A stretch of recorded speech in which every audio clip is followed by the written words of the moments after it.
Саламатсыздар ма балалар? Қазақ тілі пәнінің 20-шы сабағы.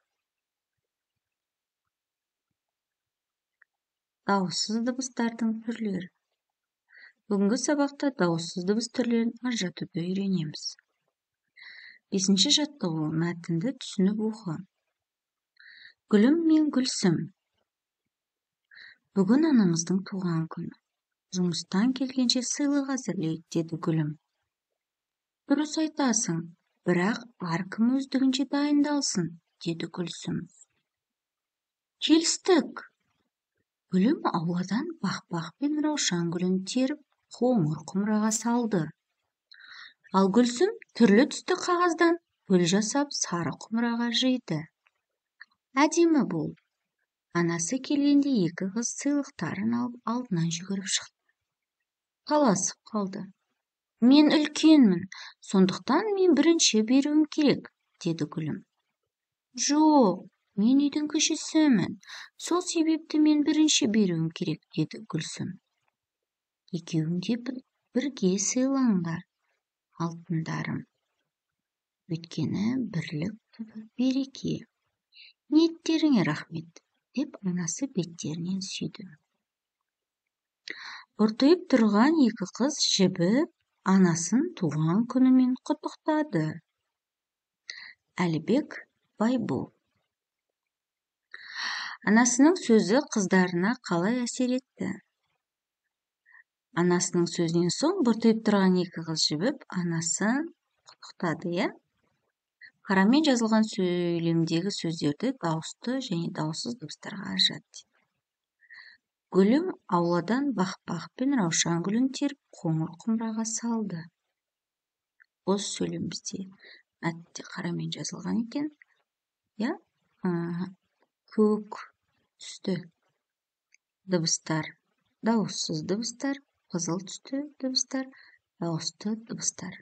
Балалар, мән береміз, иә? 6-шы жаттығу. Өлеңді көшіріп жаз. Не ыстық? Аспанда күн ыстық. Ал жерде кім ыстық? Әке мен шешеміз. Бәрінен тыныштық деген сөз ыстық. Әдібай табылды. Аспанда күн ыстық деген сөйлемге дыбыстық талдау жаса. Аспанда. Аспанда сөзінде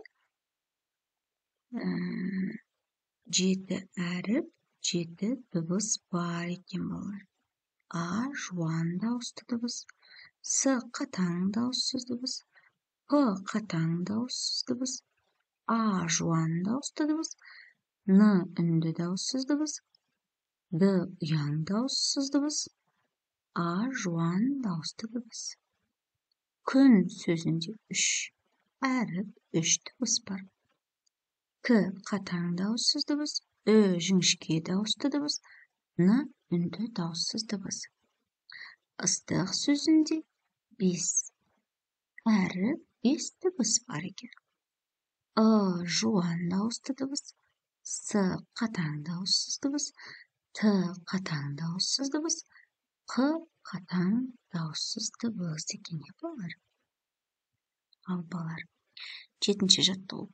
Жұмбақ өлеңді оқып, шешуін тап. Түп нұсқасы халық аты.